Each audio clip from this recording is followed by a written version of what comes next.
date du 15 février 2020, deux jeunes Hutus congolais ont été poignardés par les éléments de la milice Nande, commandée par Bwanapua, au simple motif qu'ils communiquaient au téléphone en dialecte Kihutu. Mes chers compatriotes, dans la nuit du 16 au 17 juillet dernier, les milices rwandaises ont perpétré un massacre barbare de 220 Congolais à Kipupu dans le nord Kivu. Et l'indifférence coupable des autorités politiques à Kinshasa a provoqué une colère de réprobation des populations congolaises à travers toutes les régions du pays. Et pour tenter de calmer ce mécontentement général, les autorités provinciales du Nord Kivu ont reçu l'ordre d'organiser à Goma un simulacre de dialogue de paix entre les différents groupes locaux. Mais cet événement qui s'est déroulé du 30 juillet au 1er août n'a pas semblé retenir l'attention du public congolais. Il n'y avait d'ailleurs rien dans cette mise en scène qui puisse attiser l'intérêt des Congolais. Cependant, le contenu d'un discours prononcé lors de cette cérémonie a retenu mon attention. Il s'agit du discours de celui qui s'est présenté comme le représentant des Hutus. Son discours, gratuitement accusateur de nos compatriotes nandais, est complètement truffé de beaucoup de mensonges, de mystifications et surtout de déformations historiques destinées à alimenter la campagne mensongère que mènent les lobbies hégémonistes rwandais à travers le monde pour accréditer leurs fausses thèses machiavéliques qui visent à la balkanisation de la République démocratique du Congo, notre pays. À travers tout le discours de ce représentant des Hutus, on réalise aisément qu'il a tout simplement tenté une fois de plus de réécrire l'histoire du Congo à sa façon, à la façon rwandaise, dans le but avéré d'insérer cette fois-ci l'ethnie Hutu rwandaise dans la nomenclature des tribus congolaises.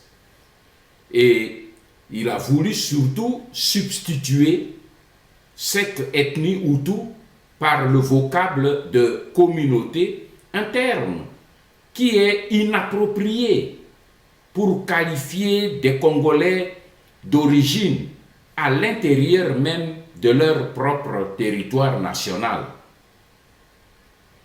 En effet, en suivant l'audio de ce discours de 25 minutes, l'on constate aisément que le représentant des Hutus éprouve un grand mal, je dirais une espèce de gêne, pour prononcer le mot tribu.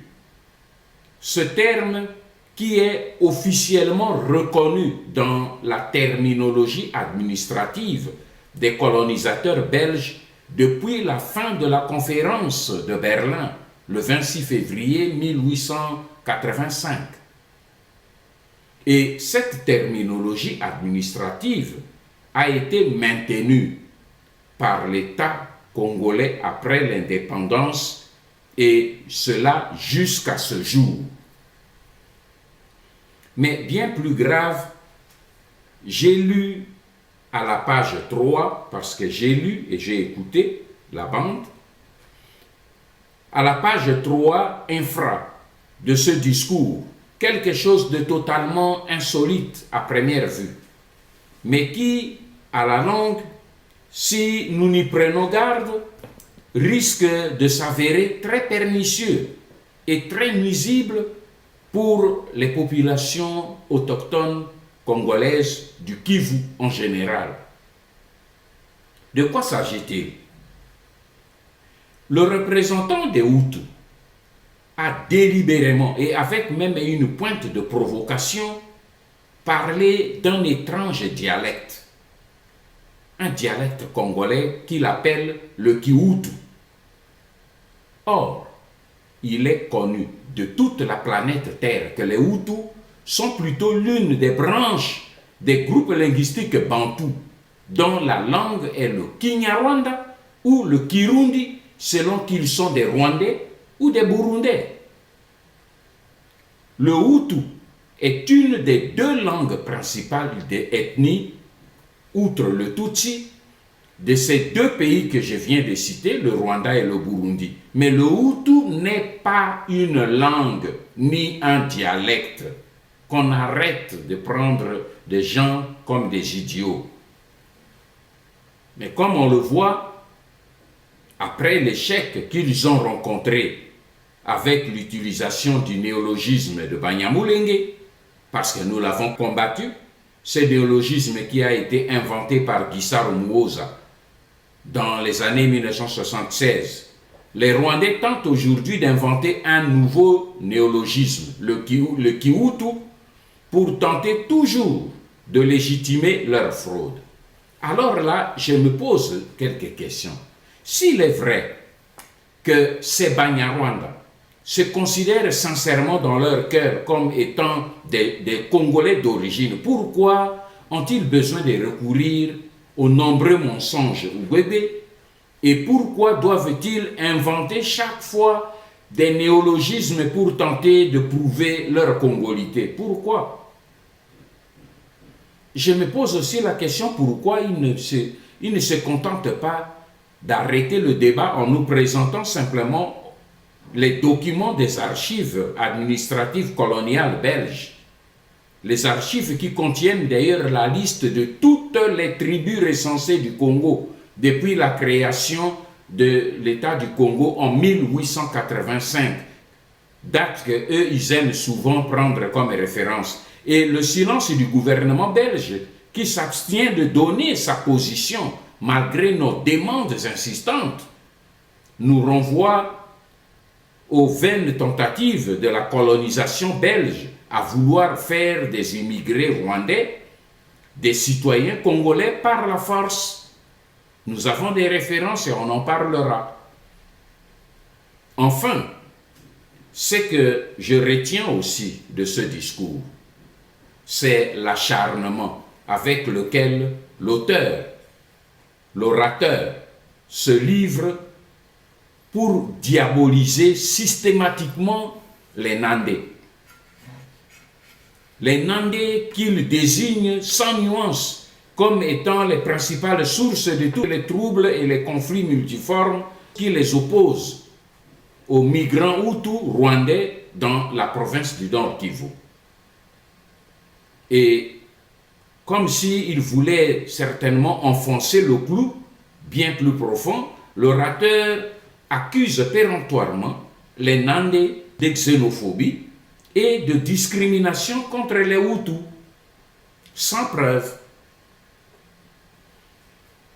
Pour ma part, pour mieux stigmatiser cette énième supercherie des pseudo-intellectuels rwandais, qui espèrent embrouiller les Congolais avec une lecture biaisée de notre histoire, je voudrais épingler quelques inepties qui ont été débitées à dessein à travers ce discours par le représentant des Hutus. À la page 1 de son discours, l'auteur, l'orateur, affirme péremptoirement ce qui suit. Je préfère le lire. Je le cite. À l'introduction, la communauté Hutu retient que la province du Nord Kivu, autant que la République démocratique du Congo, sont à nous tous, Congolais et Nord-Kivusiens, notre patrimoine commun. Nous avons de l'aimer et de contribuer à son développement et son émergence au profit de nous-mêmes et des générations futures. Fin de citation.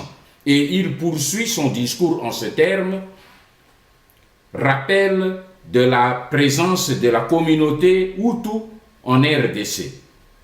Et à ce point, il affirme Point n'est besoin de rappeler que les Hutus congolais vivent dans RDC depuis les temps immémoriaux, avant que le Congo ne retrouve sa dénomination et accède à ses frontières actuelles. Oui, nous savons qu'il existe bel et bien une communauté Hutu, mais il s'agit d'un groupe d'immigrés qui se trouvent en République démocratique du Congo, à l'extérieur même de leur pays d'origine. Et ces gens sont, en l'occurrence ici, ce pays, c'est le Rwanda.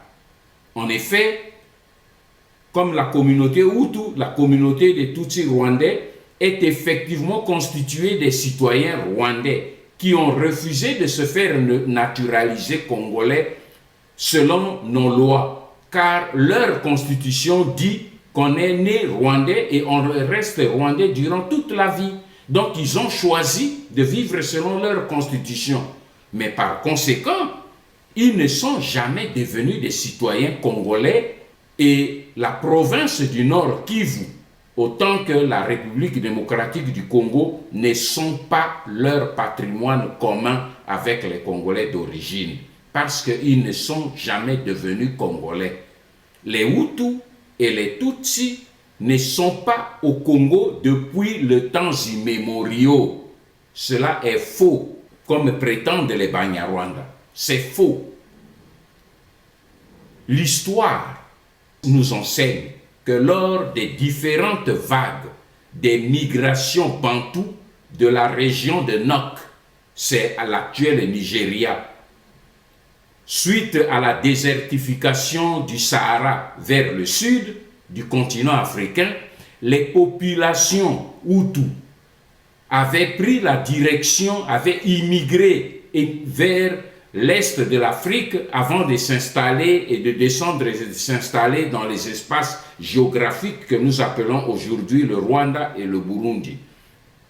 Les populations Tutsi ont rejoint les populations Hutus plus tard, vers le XVIe siècle, et de leur rencontre, après plusieurs guerres, est née ces langues que l'on appelle le Kinyarwanda, selon qu'on est au Rwanda, et le Kirundi, selon qu'on est au Urundi, aujourd'hui le Burundi. Mes frères, affirmer que la communauté Hutu a toujours fait partie de la République démocratique du Congo, ou plus grave encore, prétendre que le Hutu est congolais relève d'une vue de l'esprit. C'est une pure construction intellectuelle de l'auteur de ce discours qui voudrait plutôt jauger la réaction de nous les Congolais. Voilà pourquoi les Congolais ne devraient pas laisser passer sous silence de telles inepties lorsqu'elles sont prononcées par les Rwandais, parce qu'elles sont destinées à la propagande visant à la balkanisation de notre pays, mes frères. Ne jouons pas avec ces gens. Lors de la table ronde, parce que monsieur a parlé de la table des Rwandais qui étaient à la table ronde. Mais oui, mais lors de la table ronde politique de Bruxelles, du 20 janvier au 20 février 1960, et non pas 1959, comme il a dit dans son discours, il y avait deux partis politiques qui avaient la particularité d'être composés uniquement des Rwandais, tant Hutu que Tutsi. Et ces Rwandais-là, ils habitaient en ce moment le Congo à cette époque-là. Mais cela ne veut nullement dire qu'aux yeux de la loi congolaise, ces participants étaient des Congolais en tant que tels. Parmi ces deux partis politiques, nous citons d'une part le Centre de regroupement africain, CEREA, avec Anissé Kachamura, remplacé plus tard par Jean Weregemere comme participant effectif et Marcel Bissoukiro comme membre suppléant. Et nous citons ensuite l'Alliance rurale progressiste, ARP, parti représenté par M. Gervais Baïzi et Hubert Sangara comme membres effectifs, et par M. Théodomie Nzamou Kwereka et Albert Kalinda comme membres suppléants. Nous connaissons ces réalités. Mais il y a une vérité que les Banyarwanda s'abstiennent de reconnaître publiquement. C'est quoi? Toutes ces personnalités politiques rwandaises que je viens de citer, ainsi que celles qui sont maintenant avec vous à Kinshasa et partout à travers le pays, personne parmi eux n'a jamais demandé l'acquisition de la nationalité congolaise selon les procédures ou la procédure en vigueur. Aujourd'hui, toutes ces personnalités politiques d'origine rwandaise qui sont en RDC tentent plutôt de dissimuler ou plutôt de renier hypocritement leurs origines rwandaises, soit par la force, soit par la fraude,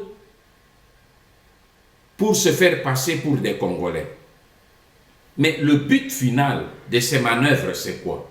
Mais nous le savons tous.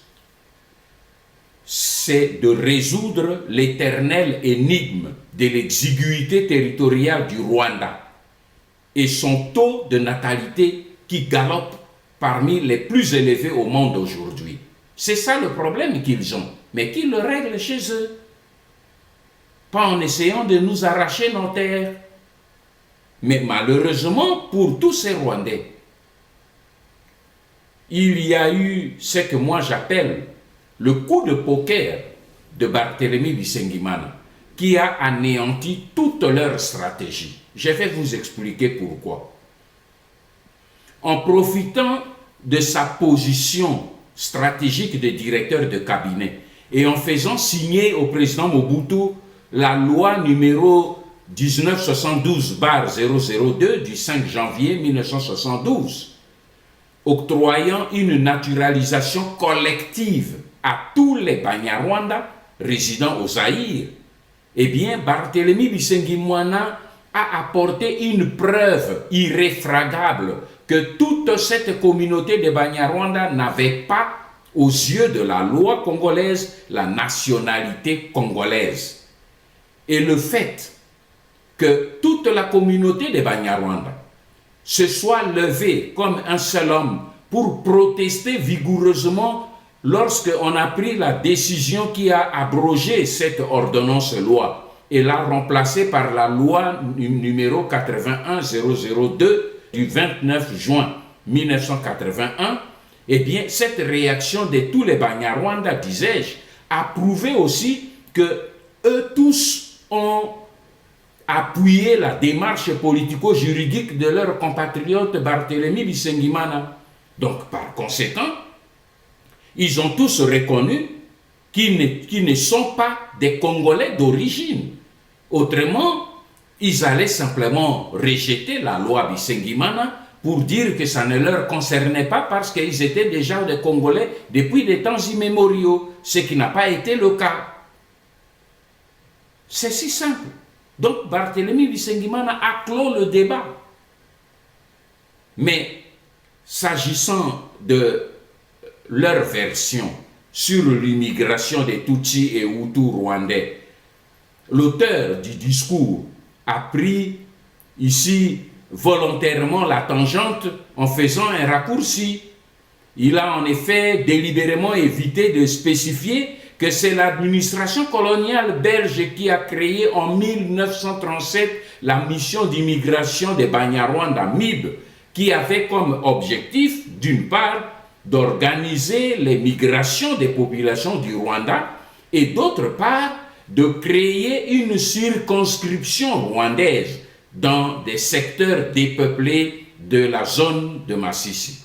Le représentant des Hutus a omis exprès de spécifier que pour réaliser son projet, l'administration coloniale avait créé 3 chefferies atypiques pour contenir et installer les flots des immigrants rwandais qui arrivaient du Kivu au Rwanda à partir de leur pays d'origine.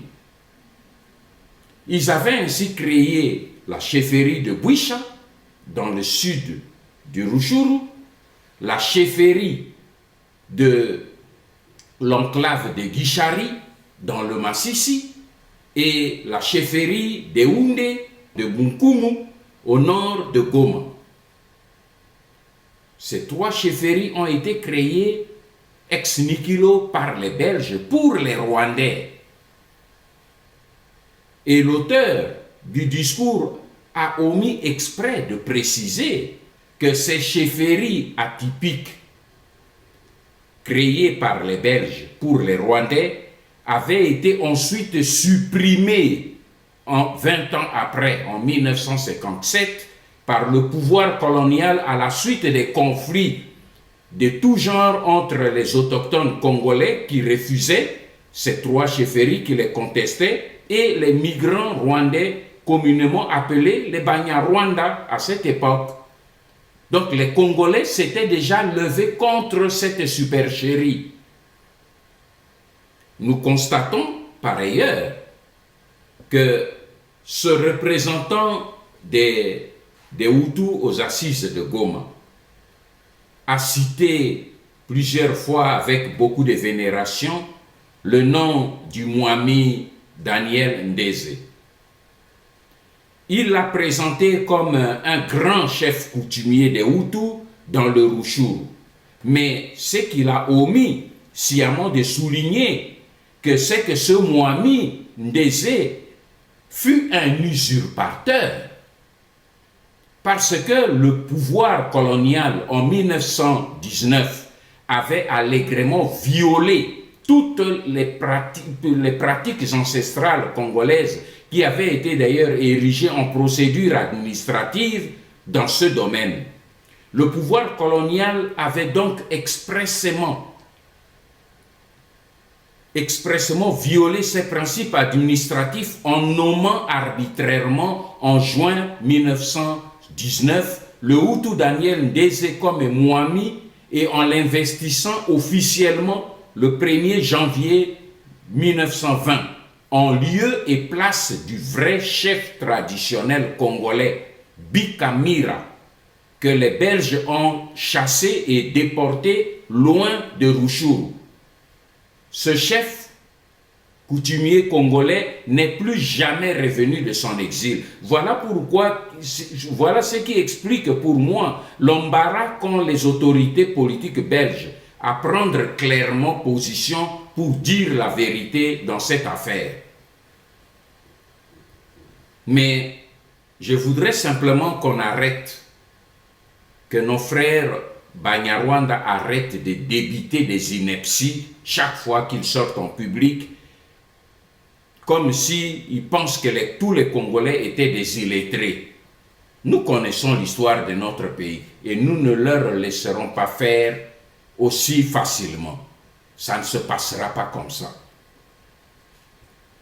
C'est pour ça qu'en guise de conclusion, je relève que le discours de ce délégué des Hutus rwandais, un discours alambiqué, truffé de mensonges et de contre-vérités, devrait interpeller les véritables élites congolaises dignes de ce nom. Je ne parle pas de la classe politique, je parle des véritables élites congolaises. Vous devez être interpellés par ce comportement de Banyarwanda dans notre pays. Mes chers frères et compatriotes congolais, au moment où nos politiciens sont en train de vous distraire avec leur querelle de partage et de pouvoir, au moment où ils sont en train de vous embarquer déjà pour une 4e aventure des élections pour 2023, les hégémonistes rwandais, eux, Tutsi et Hutu confondus, ils n'ont pas lâché prise, mes frères. Ils sont déterminés plus que jamais à nous arracher une grande partie de notre territoire national. Ils veulent, pour nous arracher ce territoire, ils veulent pour cela la disparition de l'actuelle République démocratique du Congo de la carte du monde. Mais grâce à Dieu, ils n'ont aucun ancrage historique dans notre pays pour étayer tant soit peu la prétendue antériorité de leurs ancêtres sur notre territoire. Ce territoire qui est tant convoité par le monde entier.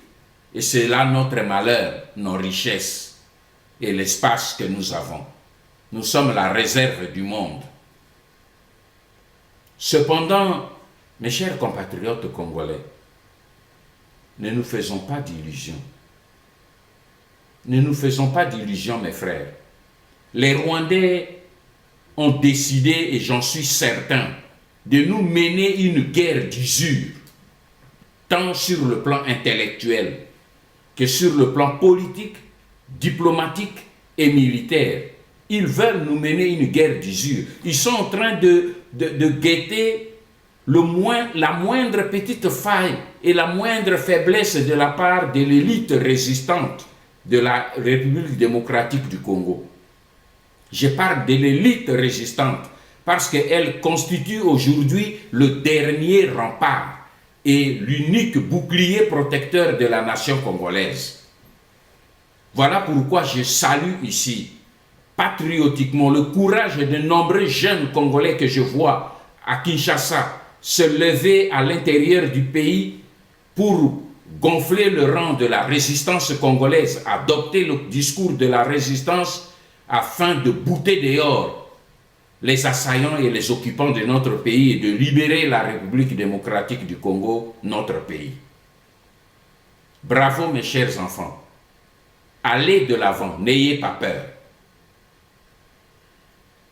Vous voyez le dernier acte que viennent de poser les hégémonistes rwandais en Australie illustre bien le degré du cynisme dans leur détermination à nous arracher nos terres. Tenez, ce 16 juillet 2020, le jour même où les milices rwandaises massacraient 220 Congolais à Kipupu, au nord Kivu, ce même jour, disais-je, un certain Jérôme Rugaruza, Rwandais d'origine, président fondateur d'une organisation Global Alliance of Peace, basée en Australie. Il écrivait une lettre au Premier ministre australien Scott Morrison. L'objet de cette lettre, c'est quoi? Je vous le cite. Il n'y a pas de neutralité entre la mort et la vie. Intervenez, s'il vous plaît, il parle au Premier ministre, pour stopper le génocide des Banyarwanda qui se déroule maintenant, alors que c'était le Congolais qui était tué. Et l'auteur de la lettre dit au Premier ministre australien ce qui suit, je le cite. Je vous écris pour vous informer qu'un génocide est en train de se dérouler maintenant avec l'intention d'éliminer totalement ma communauté, les Banyamulenge congolais. Fin de citation. Alors qu'en ce moment, c'est 220 Congolais que les Rwandais Banyamulenge étaient en train de tuer cette même nuit chez nous au Congo. Mes frères, le mensonge, ou bébé, nous le savons tous déjà, est l'arme de prédilection des hégémonistes rwandais. Ces derniers ont démarré leur campagne avec le néologisme de Banyamulenge. Quand nous avons attaqué ces néologismes, et comme il n'a pas réussi, ils ont recouru à une autre invention, les Tutsis congolais. Et comme nous avons attaqué aussi ce néologisme, ils sont revenus à la vieille invention de Banyamulenge pour redynamiser leur campagne qui vise à la balkanisation de la République démocratique du Congo, notre pays. Mais voilà, aujourd'hui, ils reviennent et ils nous inventent un autre néologisme, le Kihutu, qu'ils désignent comme un dialecte, alors que cette langue n'a jamais existé. Toutes ces techniques s'enchaînent et se succèdent pour atteindre un objectif. Toutes ces entourloupettes ne vise que deux principaux objectifs que les Banyarwanda et le Rwanda de Paul Kagame veulent atteindre. Ils veulent d'abord faire gober aux Congolais qui sont naïfs leur mystification, leurs mensonges, pour leur faire croire qu'ils sont des Congolais, alors les Congolais d'origine peuvent arrêter le combat et abandonner la résistance. Ça, c'est leur premier objectif. Leur deuxième objectif, c'est pour ouvrir la voie royale à la communauté internationale pour procéder à la balkanisation de la République démocratique du Congo au profit du Rwanda. Et vous en voyez déjà aujourd'hui les effets à travers le monde, aux États-Unis, en Europe, en Asie, ils sont partout. Voilà pourquoi, mes chers compatriotes, je vous dis que ce combat-là, nous devrons le mener tous jusqu'au prix de notre sang. Nous n'avons pas d'issue. Nous devons mener ce combat jusqu'au prix de notre sang pour protéger ce que nous avons de plus cher au monde pour nous-mêmes et pour la postérité. Il s'agit de la terre et il s'agit de notre liberté. Il s'agit de notre terre et de notre liberté et celle de nos enfants.